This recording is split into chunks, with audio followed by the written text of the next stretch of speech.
2024 के लोकसभा चुनाव में सभी की नजरें यूपी की 80 सीटों पर। यूपी में मिशन 80 के लक्ष्य की तैयारी में जुटी सपा और बीजेपी। लोकसभा चुनाव में बीजेपी और समाजवादी पार्टी में देखने को मिलेगा महामुकाबला। 80 हराओ बीजेपी हटाओ नारे के साथ क्या अखिलेश बीजेपी को दे पाएंगे मात? चलिए आपको बताते हैं। 2024 में होने वाले लोकसभा चुनाव में अब सभी की नजरें बनी हुई है, खासतौर से यूपी में, क्योंकि यूपी में लोकसभा चुनाव में 80 सीटें हैं जिस पर बीजेपी का राज है, लेकिन सभी विपक्षी दलों की निगाहें बनी हुई है। अभी इस बार अखिलेश यादव ने भी बीजेपी को खुला चैलेंज कर दिया है। इतना ही नहीं, अखिलेश यादव ने नारा भी दे दिया है, 80 हराओ बीजेपी हटाओ, जिस पर अखिलेश यादव खूब जोरों शोरों के साथ तैयारियां कर रहे हैं।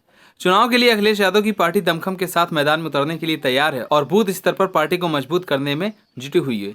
सपा यूपी में मिशन 80 के लिए पार्टी कार्यकर्ताओं को बूथ स्तर पर मजबूत कर रही है, क्योंकि सपा ने साल 2019 के चुनाव में बहुत ही कम सीटों पर जीत हासिल की थी।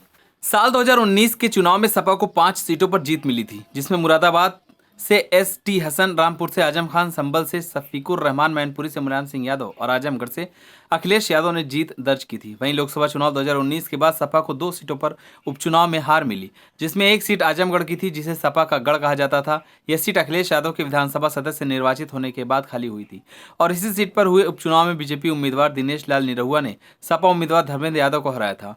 इसके अलावा सपा को रामपुर सीट पर भी उपचुनाव में हार मिली थी।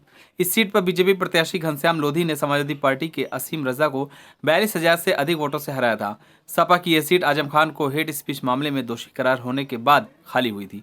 वहीं इस बार अखिलेश यादव ने साफ कर दिया कि एनडीए को पीडीए हराएगा। पीडीए यानी कि पिछड़े दलित अल्पसंख्यक। आपको बता दें, इस बार अखिलेश यादव एम.वाई समीकरण यानी कि मुस्लिम और यादव के साथ साथ अखिलेश ने नए फार्मूले पर चुनाव लड़ेंगे, जिससे कि बीजेपी को कड़ी टक्कर मिल सके।